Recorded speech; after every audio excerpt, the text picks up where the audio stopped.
Pessoal, mais um episódio aqui do nosso podcast no Odonto Trends. A gente está dentro do congresso, do primeiro congresso internacional aqui do Cariri, dentro do Odonto Trends, dentro do congresso, dentro da feira.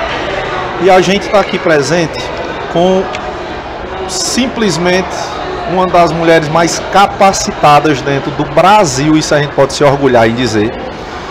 Principalmente quando o assunto é gestão e segurança do paciente e acreditação de instituições de serviços de saúde. Nossa querida professora Janine, doutora Janine. Janine, formada na Universidade de Fortaleza, tem como curso gestão em serviços de saúde, economia da saúde, segurança do paciente e gestão de qualidade, mestrado em gestão e tecnologia e inovação de saúde. Então, assim, capacidade e sabedoria mais do que ela, que hoje em dia é chamada para vários congressos, certificações de várias empresas no Brasil todo. Graças a Deus a gente tem o orgulho de ter essa profissional com a gente. No tema da doutora, da nossa professora Janine aqui de palestra aqui no nosso congresso, a gente vai ter como tema dela odontologia e segurança do paciente, implicações ético-legais e responsabilidade profissional. Professora, muito obrigado pela presença no nosso podcast. A gente está muito feliz com tudo que a gente está vendo aqui, pela nossa instituição, pela nossa luta, pela nossa briga aqui para promover o congresso. Então, professora, aqui nesse tema da palestra tem duas coisas que para mim são primordiais. Tem ética e tem responsabilidade nesse assunto. Então, para mim, primeiro, para desenvolver qualquer profissão, a gente tem que estar principalmente com o próximo. Então, queria que a senhora falasse um pouco desse tema e das expectativas, e no final a gente vai ver nosso sentimento aqui com relação ao congresso que a gente está passando. Vamos lá, primeiro parabenizar, né? O evento está sendo um verdadeiro sucesso, quase 3 mil inscritos circulando aqui, né? Uma proposta inovadora dentro desse congresso, com a feira integrada, as palestras silenciosas, mas enfim, tive o prazer, o privilégio e a honra de falar nesse congresso na minha terra sobre segurança do paciente e sobre a parte de responsabilidade ética e civil do cirurgião dentista.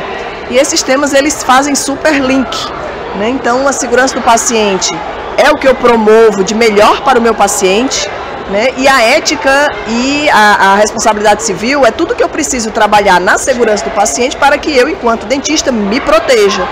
Então eles andam casados. E foi isso que a gente discutiu a manhã inteira hoje. Eu trouxe à luz na minha fala sobre o que é a segurança do paciente, por que a odontologia tem que se preocupar com isso. E a odontologia, ela é uma profissão que ela envolve riscos. Como toda profissão de saúde, ela envolve riscos. E esses riscos, se a gente não conhecê-los, se a gente não souber gerenciá-los, é o que nos leva a processos éticos e processos civis. Então, o cirurgião dentista, mais do que nunca, numa época globalizada, em que o paciente tem acesso à informação na mão, tem que estar antenado em como ele vai se proteger durante o atendimento dele e também proteger o paciente dele de riscos que são inerentes à atividade odontológica. Que bom. Professora, aí então, vindo para esse cerne aí da responsabilidade, como assim na nossa rotina? Tanto tem alguma diferença, tipo, se eu estou trabalhando só dentro do meu consultório particular ou se eu estou no serviço público, então quais seriam, de uma forma mais, obviamente, superficial, como é que a gente pode ter uma noção tanto dos nossos direitos quanto dos nossos deveres e quais, assim, os cuidados que a gente tem que ter de uma forma realmente até legal para nos proteger e ter uma condição até de cobrar também, dependendo do serviço que a gente está, que a gente tenha também essa proteção perante a todos os pacientes. Perfeita pergunta, Léo. Porque nós dentistas, ora nós estamos trabalhando em serviço público, ora estamos trabalhando em clínicas, ora estamos trabalhando em faculdades, como você é um professor de uma clínica da faculdade, ora estamos trabalhando no nosso consultório particular. Mas todos eles têm um fator em comum, o seu CRO, o seu CPF. É você, dentista, que está botando a mão na boca do seu paciente. Então, querendo ou não, qualquer problema que der, quem responde é o seu CPF, é o seu CRO. Então, a segurança, independente do ambiente que você está, ela vai ter que acontecer. E se fosse para eu deixar, o que é que a gente precisaria primordialmente trabalhar é segurança da informação. E o que é a segurança da informação? Minha gente, prontuário, anamnese, buscar informações, entendam a história do paciente, saibam com quem você está lidando, escutem, anotem, escrevam, descrevam tudo o que acontecer, sessão a sessão, dentro desse plano de tratamento. Isso nos protege diante de possíveis processos que possam acontecer. Lembrando que diante de um juiz, o juiz não entende o que a gente faz. O paciente não é obrigado a entender o que a gente faz, mas nós, tecnicamente, sim. Então a responsabilidade é nossa de deixar tudo isso muito claro e saber o que foi que aconteceu durante aquele atendimento. Então, escrevam. Na dúvida, escreve. E o segundo é, controlem a infecção. Ah, Janine, mas eu já faço, será mesmo? Controle de infecção, ele não é só uma autoclave, ele não é só um álcool, ele não é só aquele filme PVC enrolando as cadeiras, né, a luva que eu visto. Ele vai muito além, porque tudo bem, tu tem um autoclave, mas como são os testes que você faz para saber se ela está esterilizando? Você faz um teste anual nela, que é obrigado? Não, é só em alguns casos. Não, prescrevi um antibiótico e tá tudo bem. E os outros tipos de infecção cruzada? Isso, né? E aí a gente não sabe de onde veio. Às vezes tu falhou na lavagem do teu instrumental e causou infecção no teu paciente. Às vezes tu falhou na desinfecção da superfície, porque tu acha que álcool 70 resolve tudo. Só que álcool 70 ele fixa matéria orgânica, ele não mata matéria orgânica. Então tu tem que limpar para depois fazer a desinfecção. Isso é um erro muito comum, entendeu? Você normalmente não troca os filmes de PVC a cada paciente.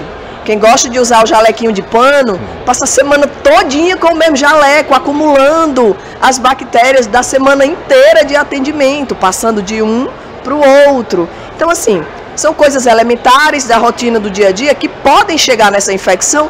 Léo, eu posso prescrever 500 antibióticos, que dependendo da transmissão que eu tiver proporcionado naquele atendimento, não vai adiantar. E às vezes eu posso levar o meu paciente a óbito. A óbito, olha, eu vou te contar uma história.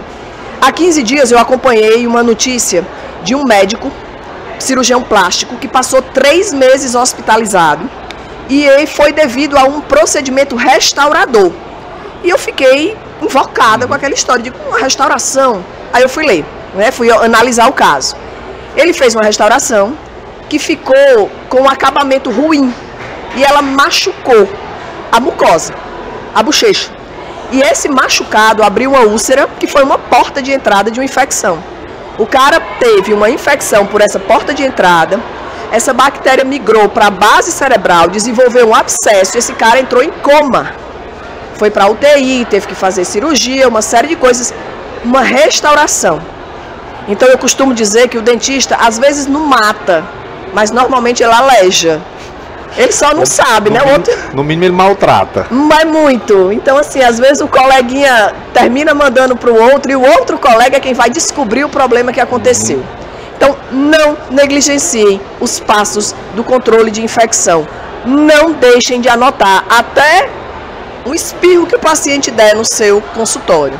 E por final, se comuniquem, sejam claros, não tenham medo e não escondam quando acontecer um erro ou uma falha.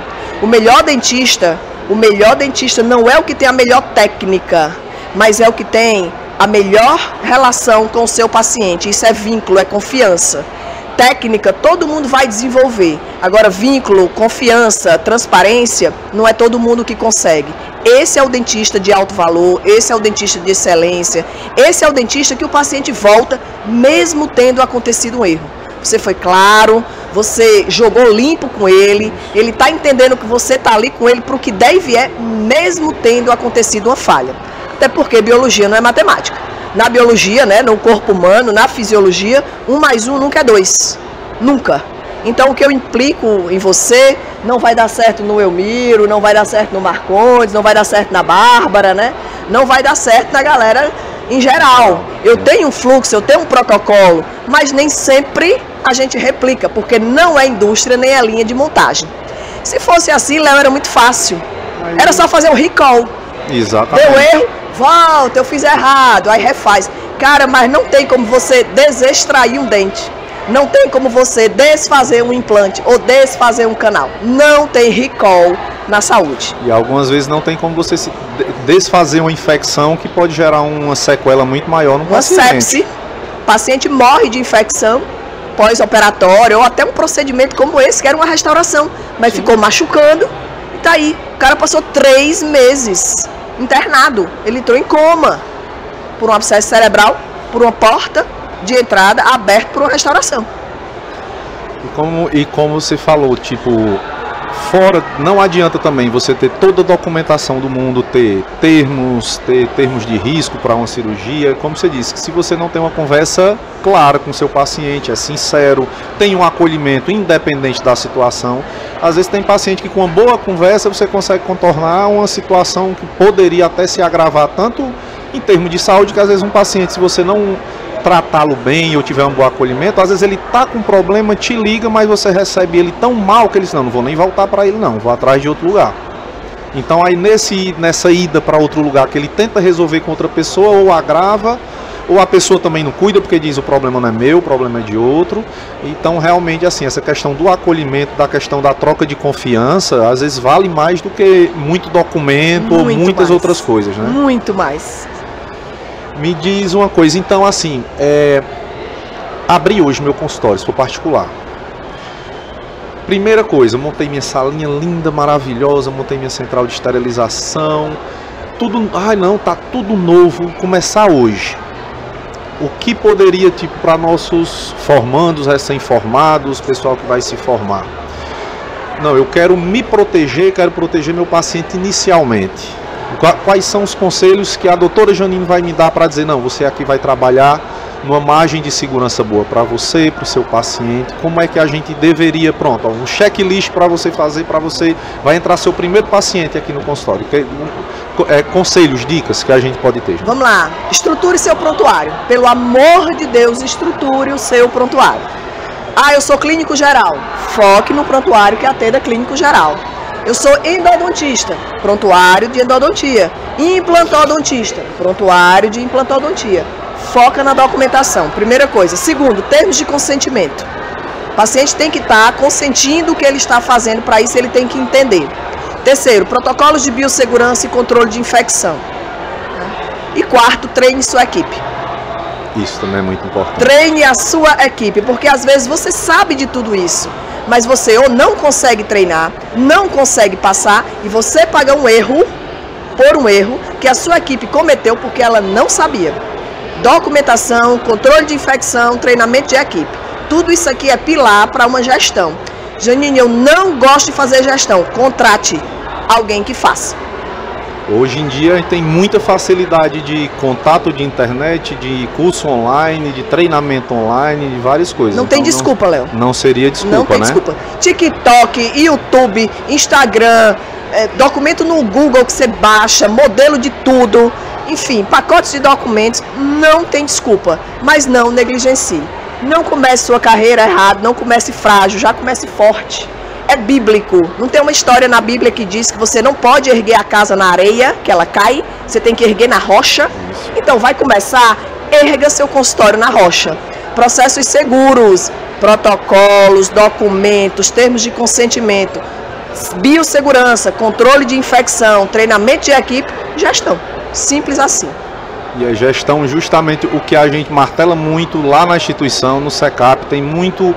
Infelizmente, tem alunos que chegam, reclamam, não, mas não pode ser assim, não pode ser assado, e a gente sabe que justamente essa mesma responsabilidade que você tem em dar treinamento, em viajar, em ser chamada, não adiantaria se você não, como você diz, não adiantaria se não estivesse fazendo dentro de casa. Perfeito. Então, assim, uma coisa que eu posso me orgulhar realmente da gente estar no SECAP com relação também a essa parte de biossegurança, para os nossos pacientes, independente se é pós-graduação, se é graduação, se é aquele exame clínico inicial que os alunos vão fazer só anamnese ou se vão fazer uma cirurgia mais complexa, disso a questão do ciclo de biossegurança, do pegar no pé mesmo, isso aí realmente a gente pega no pé e graças a Deus tem uma pessoa que faz com que a gente pegue no pé, né? A gente segura e a gente assim... Tem toda uma estrutura que nos permite trabalhar com o que manda na legislação sanitária, Anvisa, RDCs. a gente obedece ao pé da letra, né? Todo o fluxo, a estrutura de prédio, a estrutura de equipamentos, a estrutura de material, todos os controles. Então a gente não tem dificuldades em seguir esse fluxo operacional. E claro que quem é que operacionaliza isso? São os nossos colaboradores, os nossos alunos e os nossos professores. Se não fossem nossos professores também compreendendo a importância de trabalhar essa cobrança com os nossos alunos, dificilmente a gente teria tanto sucesso, né, nesse controle de infecção. Eu acredito que a gente não tem problemas de infecção na faculdade, porque praticamente eu não vejo, né, problemas desse tipo voltando. Não vejo, eu acompanho muito de perto, né, os casos que dão problema, casos que dão errado, natural, pode acontecer, não só na graduação, mas na pós, mas infecção não é um deles. Que bom. Que era até uma pergunta que a gente ia fazer aqui agora, tipo, como inserir a cultura, essa cultura do cuidado, essa cultura da biossegurança nos alunos hoje de graduação. Então, assim, é uma coisa que realmente está enraizado. Uma das bases lá dentro do SECAP é justamente isso. Assim que a gente vê, é tanto que a gente estava conversando com o Dr. John mais cedo, é o carinho que eles têm para cuidar da faculdade como instituição, como cuidado como eu digo sempre, com alunos, funcionários, com todo mundo, mas na parte técnica também, é uma coisa também em termos de cuidado que se tem lá, e pega no pé, e é chato, mas a gente sabe que tanto é para a gente quanto para o paciente. Mas assim, me diga uma outra coisa que assim nós como profissionais podemos observar, tipo, será uma situação aqui como rotina, vamos dizer assim. A gente fez a pergunta para o paciente, fez o questionário, fez a anamnese, fez tudo. Se esse paciente, por acaso, nos omitiu alguma informação e a gente fez um procedimento e aconteceu algum problema que pode ter sido causado, que depois, quando a gente for pesquisar, provavelmente foi em decorrência daquela omissão dele.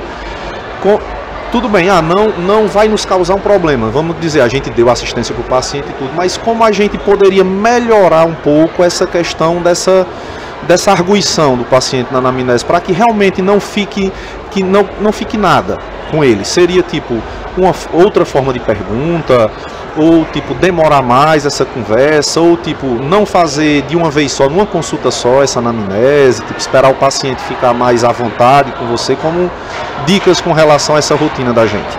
O paciente, principalmente o paciente do serviço público, ele demora muito a conseguir aquela ficha ou aquela vaga. E ele teme que se ele disser todas as informações das condições de saúde, ele não vai ser atendido. Esse é o paciente mais difícil. Do nosso consultório, não, é mais tranquilo da gente conseguir buscar as informações. Mas é bem desafiador. E o vínculo vem para cá de novo, porque na hora que eu tenho um vínculo com ele, que eu consigo conversar, que eu diminuo essa distância dentista-paciente, né, eu consigo no diálogo, na brincadeira, contando casos meus do dia a dia, que ele traga os casos dele e que aquilo vá me despertando quais são as perguntas que eu preciso fazer para pegar ele no pulo do gato.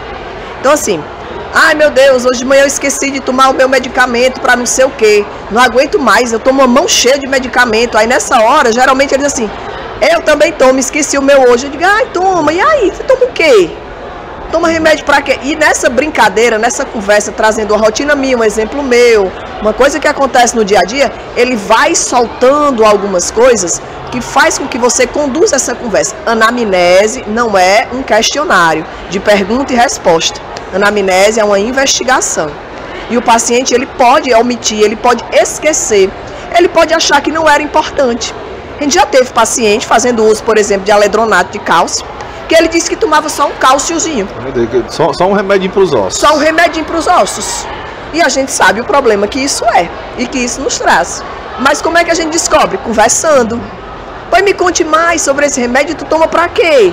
Isso. E começou quando? É só um cálcio. Que cálcio é? Qual é o nome? Foi isso, justamente. Começou quando? Foi por quê, né? Me conta mais, fiquei curiosa. Minha mãe também toma o cálcio. Será que é igual da minha mãe? E aí a gente vai fazendo uma aproximação e ele vai se sentindo seguro ao dizer. E aí a gente também tem que ter a sensibilidade, né, de não se apavorar com algumas informações, né, ou de não se assustar, ou brigar com esse paciente, para que a gente não afaste e que ele sinta-se acolhido e que aquela informação foi importante para o cuidado dele. E não porque eu vou ter que adiar um procedimento ou vou ter que prescrever uma medicação diferente, ou vou ter que pedir um parecer de outro profissional, para ele não achar que eu estou enrolando o tratamento. Mas pelo contrário, é pelo cuidado dele, pela segurança dele. Que bom. Agora sim, uma pergunta que eu vendo toda essa sua vontade, empolgação com esse assunto é que, né, você fala não só porque você sabe porque gosta do assunto. O que te fez se aproximar tanto dessa área, da segurança do paciente, das acreditações, assim, de realmente se aprofundar e se tornar realmente uma autoridade que é hoje, nesse ramo, nesse assunto, na realidade? Esse assunto era novo para mim até 2015, quando eu estava à frente do CEL regional aqui em Juazeiro, e nós entramos no projeto piloto do governo do estado para fazer a acreditação, a certificação dessa unidade. Eu não sabia nem o que era acreditação, certificação, nunca tinha ouvido falar em segurança do paciente, nada disso. E a gente estava dentro de um projeto de governo e a gente tinha que passar por esse processo. E foi aí que eu me deparei a primeira vez, né, com um manual que tinha um checklist dessa grossura assim, para saber se eu atendesse a 85% de conformidade daquele checklist, eu era acreditada. Eu digo, vai ser fácil, vamos lá, vamos começar. Aí era a pessoa olhando, eu dizia, tenho não, faço não, tenho não, faço não, tenho não, faço não, e meu brilho foi apagando, e eu fui colhendo, e eu me desesperando. Aí é aquela história das notícias ruins. A primeira fase é negação, isso não presta pra nada, não vai servir de nada. Aí a segunda fase foi a conformação. Não, mas eu estou no projeto, né, vou ter que fazer. A terceira fase foi justamente entender como aquilo fazia a diferença. Meu amigo, aí eu me apaixonei pelo negócio. Porque eu digo, caraca, por que é que a odonto não está trabalhando isso? Hospital trabalha, clínica trabalha, laboratório trabalha, e a odonto está nessa onda por quê? Aí eu comecei a entender que tudo aquilo que nós dentistas chamamos de inerente ao procedimento, tipo extravasamentozinho de hipoclorito, um machucadinho nas comissuras por causa de uma moldeira mal selecionada, uma dilaceraçãozinha a mais por causa de uma broca errada ou um instrumental errado numa exodontia. Nada daquilo era normal. O nome daquilo era evento adverso. E caraca, a pessoa me procura para eu sanar um problema e eu devolvo outro problema para ele? Tá tudo errado. Aí foi uma mudança, uma virada de chave. E aí a gente começou a implementar isso dentro do CEL regional, né? Conseguimos nos adaptar e alcançar todo um checklist necessário, e a gente foi certificado depois de 9 meses, nos adaptando e nos preparando e nos conformando conforme os critérios de segurança e qualidade internacionais, que são validados internacionalmente. Depois de 9 meses, nós fomos o primeiro serviço odontológico acreditado do país. Não existia até então. E aí eu vi que a odontologia realmente... Tanto entre público quanto privado. Não existia. Foi o primeiro do país. Né? Então eu vi que a odontologia realmente precisava dar esse passo e trouxe isso como projeto de vida, propósito de vida.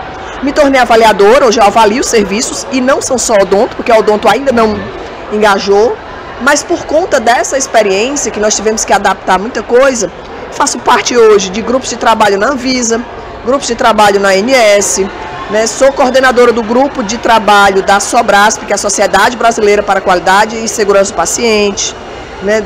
Coordeno pós-graduação nessa área, enfim, 1000 possibilidades apareceram, porque quase ninguém fala ainda sobre isso. Mas eu fico muito feliz porque a ANS também entrou no jogo, né? Agência Nacional de Saúde Suplementar, planos de saúde. Ela tem agora uma norma de acreditação para operadoras. E eu também tive o privilégio de ser a avaliadora da primeira operadora de saúde acreditada do país, a odontológica, né? Que aconteceu agora, em mês passado, foi a divulgação, foi a Odontoprev, né? Foi a primeira acreditada, e eu estava lá como avaliadora. Então, os dois principais processos de certificação no país para operadora e para serviço, estava lá eu, presente. Né? Que bom. Então, dentro da Anvisa, saiu o manual, caderno 13 da Anvisa de Segurança do Paciente. Eu tenho 2 capítulos nesse manual da Anvisa. A Anvisa agora incluiu eventos adversos no sistema de notificação nacional. Eu participei do grupo de trabalho, temos hoje 18 eventos adversos no sistema, eu estava lá junto com eles. Revisei a norma da ANS para incluir a odonto nessa certificação de operadoras. E é isso, e assim, dou aula disso, falo disso. Agora estou com 3 operadoras diferentes de plano de saúde, trabalhando até o final do ano com palestras para os dentistas deles, também sobre esse tema. E acredito que agora a odonto entendeu a necessidade de andar nesse ramo aí. Com certeza. E é como a gente estava falando com os colegas aqui, um pouco antes, eles são da parte de sedação. E questão de sedação multimodal, que eles deram a palestra aqui. Isso é o que a gente sempre está falando para os nossos alunos, para os nossos colegas que vão ter acesso ao podcast, que tipo, é mais um ramo, é mais uma ideia de trabalho, é mais uma ideia de estudo, é mais uma ideia de campo de atuação. Perfeito. Tem muita gente se você só quer consultório, ok. Tem gente que estuda só para fazer um concurso público, ok. Mas a gente está abrindo outros campos de dentro da própria odontologia. Você como profissional de saúde, que você pode atuar também de várias formas, não só em clínica. Você pode ter seu consultório, pode atuar em outros, e você também pode ter e ter esse reconhecimento também. E fora o reconhecimento, é um trabalho extremamente importante que para a profissão da gente também ajuda, aquela, como você disse, existia a questão da acreditação para laboratórios de análise clínica, para hospitais, mas não era tão difundido na odontologia. Então você pode até ajudar o crescimento da nossa própria profissão com isso. É isso mesmo. Esse é o principal objetivo. E agora, para a gente finalizar, o que é que tá achando aqui do nosso evento? Cara, eu já disse, tá todo mundo com um sorriso no rosto, aluno, voluntário, ex-alunos, profissionais, colegas da gente, nós professores, está todo mundo realmente muito encantado, expositores. Léo, isso é inovador, você trazer um evento em que a feira está ao redor de onde acontece os palcos de palestra, em que está tudo integrado, as palestras, como eles chamam de silenciosas, em que cada um está com seu fone, ouvindo, sem se atrapalhar e ao mesmo tempo se integrando com a própria feira de negócios, com os nossos ambientes aqui como podcast, como o Espaço Zen, como a Arena Hands-On, acontecendo concomitante com o encontro regional de coordenadores de saúde bucal. Cara, isso é inimaginável. Ou seja, não são nem 3 palestras, são 4 na realidade. 4, porque 5, o encontro, se botar o hands-on, né? E se colocar o hands-on, todos em palestras, vamos dizer, silenciosas. Então, é aquele negócio, normalmente a gente vai para um congresso, é numa sala separada, em auditórios separados. Segrega, né? E a feira acontecendo em outro espaço. Aqui você tem acesso à feira, ao mesmo tempo você está vendo as palestras e por aí vai. Você fica totalmente integrado o tempo todo. Você está imerso em tudo que está acontecendo. Então, assim, como diz Dr. John, padrão SECAP. Padrão SECAP. Né? Então não poderia ser diferente. Eu estou extremamente feliz, satisfeita. A gente vem trabalhando nesse congresso há quase um ano, né, para a gente hoje estar aqui vivenciando o sucesso que isso aqui está sendo, como está sendo, sucesso de público, sucesso de profissionais, sucesso da nossa feira, né? Enfim, não tenho nem palavras. Como eu digo, graças a Deus está todo mundo feliz. Além de estar lindo, né? Tá. Lindo. Muito bem organizado, muito bem dividido, muito bem frequentado. Tá muito bom mesmo. Que bom. Só digo uma coisa, quem não veio, perdeu. Perdeu muito. Muito mesmo. Professora, muitíssimo obrigado.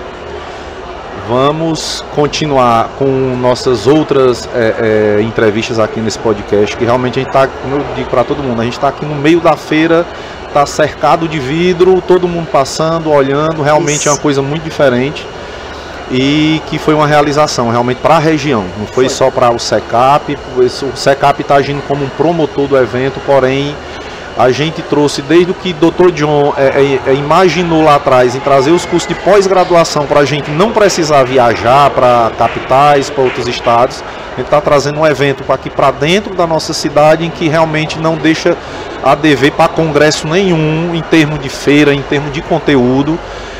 E tem também a questão da responsabilidade social junto com esse encontro dos coordenadores de saúde bucal. Então realmente foi um evento completo. Completíssimo. Ele disse que o próximo vai ser no Romeirão, viu? Se prepare. Se prepare. Vamos lá. Imagina a gente na Arena Romeirão para ver se vai caber o próximo que a gente vai fazer. Mas enfim, é um congresso que está unindo, né, todos os saberes de todas as searas e possibilidades da odontologia e áreas afins, né, e numa perspectiva assim inimaginável aqui para a região. Então, realmente, extremamente disruptivo, mas muito gratificante a gente tá vivenciando que a gente está aqui. Agora eu vou dizer, você é uma surpresa, viu, aí desse lado. Eu não sabia dessa sua desenvoltura, professor. Eu já disse, estão extraindo de mim até o último suco, porque você sabe como é que eu sou. Você é um talento no podcast. Você sabe como é que eu sou. Não, Deixa quieto as palavras. Eu vou usar você em outras coisas já. Meu Deus do céu, lá vai. Mais Vou, funções. é o jeito. Já descobri outras coisas aqui, talentos. Eita. Professora, brigadão. Obrigada, Léo. Parabéns. Obrigada pela Vamos condição. curtir o evento, tá lindo, maravilhoso e vamos pra frente. Vamos lá, obrigada. Obrigadão. Valeu.